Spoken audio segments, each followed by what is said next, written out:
चुके हैं वापस हम। आप देख रहे हैं द ब्रेकफास्ट शो और आयशा पिक में मुझसे रहा नहीं गया और मैंने सोचा कि ये जो इनकी स्कूल ऑफ थॉट वाली पेंटिंग है ना, ये मैं आपके साथ शेयर करना चाहती हूँ। तो सजाद मुझे ये बताइए, ये जो स्कूल ऑफ थॉट्स हैं इसके पीछे मकसद क्या था और कितनी थॉट्स हैं इसमें? अच्छा, ये बेसिकली एक आर्टिस्ट किस तरीके से अपना सफ़र तय करता है या जब वो बैठा हुआ होता है अकेले तो वो क्या सोच रहा होता है, ये उसके बारे में। तो इसमें पूरी एक आर्टिस्ट की लाइफ है जो कि डिस्क्राइब की गई है, जो कि वो बाहर अपने लोगों को नहीं बता सकता लेकिन वो कैनवस पे ज़रूर शो करता है। सही। तो इसमें अगर आप देखें तो गेमिंग कंसोल जो है हमारा एक्सबॉक्स कह सकते हैं हम या कुछ भी कह सकते हैं वो है। उसके बाद उसी को अगर हम लाएँ तो यहाँ पे आजकल के पुराने ज़माने में जो कॉइन्स वाले हमारे होते थे वो यूज़ किए हुए हैं। फिर इसी तरह यहाँ पे पढ़ाई के एक बर्डन है जो कि उठाया गया है, मेरी एनर्जी। अच्छा, इसमें आपको एक दिख रहा होगा ऑरेंज कलर का स्पार्क। बिल्कुल। This spark is basically the energy through out the my life, जो कि मुझे कैरी करते हुए ले जा रही है। सिमिलरली जो है ये शिफ्टिंग ऑफ डिफरेंट थॉट्स हैं जो कि क्रिएटिव आइडियाज जो हैं वो आ रहे हैं from one dimension to another dimension.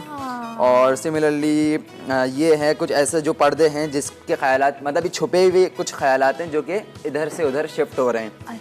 Then this is the imagination that I am carrying on throughout my whole life, यानी कि जो मैं अभी कर रहा हूँ काम वो सब चीज़ें।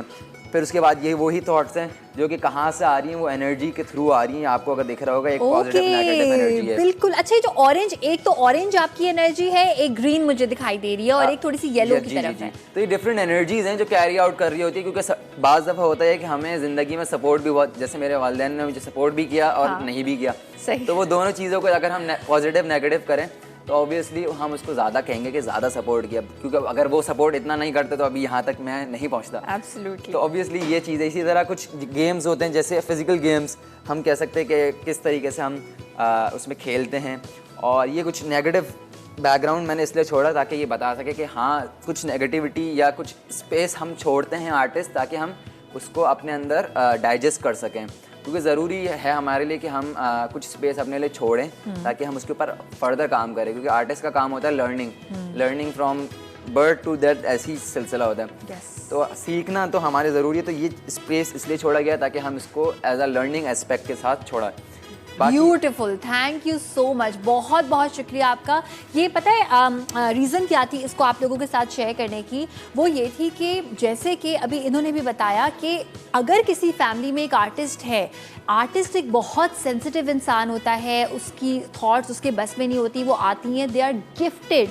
तो अगर आप, ठीक है आप आर्ट को नहीं समझते बेशक, लेकिन अगर आपका बच्चा आपको बता रहा है कि मैं किसी भी किस्म का आर्ट करना चाहता हूँ, प्लीज़ उसको करने दें। जैसे कि उन्होंने कहा कि पढ़ाई का मैंने बोझ उठाया हुआ है अपनी एनर्जी से, तो वो साथ साथ बेशक कर ले, लेकिन जो उसका एक पैशन है उसको आप उसका प्रोफेशन बनने में बहुत हद तक मदद कर सकते हैं अगर आप समझ लें। तो आई थिंक ये जो काम आपने किया है ना सजाद, कि आपने दिखाया है, लोगों को समझाया है, मुझे लगता है हर आर्टिस्ट को सबसे पहले एक स्कूल ऑफ थॉट बनाना चाहिए कि देखिए मेरी ये सारी थॉट्स है। वही ना मैं आपको कह रहा हूँ। तो one of the important thing जो मैं आखिर में कहना चाहूँगा कि देखिए पढ़ाई इंपॉर्टेंट है, लेकिन अगर पढ़ाई के साथ थोड़ा बहुत पैशन को फॉलो किया जाए, जैसे मेरे वालिद साहब मुझे कहते थे कि इंटर तक काम करना है आपने, उसके बाद जाकर आप अपने पैशन को फॉलो करें। सही। तो मैं एक रेपुटेबल यूनिवर्सिटी में फेल हुआ जानबूझ के, ताकि मैं कहीं इंजीनियरिंग ना कर लूँ। सही है। क्योंकि हर वालिद का एक शौक़ होता है कि उनका बेटा इंजीनियर डॉक्टर बने। तो मैं तो अल्लाह का शुक्र अदा करता हूँ कि मैं इंजीनियर नहीं बना, वरना अभी मैं फिर वही एक काम कर रहा होता कि जो सब कर रहे हैं। बिल्कुल, मैं चाहती हूँ और मेरी आपके लिए दुआ है कि आप अपनी ही फील्ड में और बहुत ज़्यादा पढ़ाई करें और इंशाल्लाह एक टाइम आएगा जब हम बोलेंगे सजाद की पेंटिंग वो नहीं हम खरीद सकते, लाखों में होती है वो। तो thank you so much Sajad, wish you all the best for your future. और वेल जनाब, आज के लिए इतना ही। अब होगी कल आपसे मुलाकात एक नए टॉपिक के साथ, बहुत सारी इन्फॉर्मेशन के साथ। कल तक के लिए अपना बहुत सारा ख्याल रखिएगा, हम सबको दुआ में याद रखिएगा। अल्लाह हाफिज़।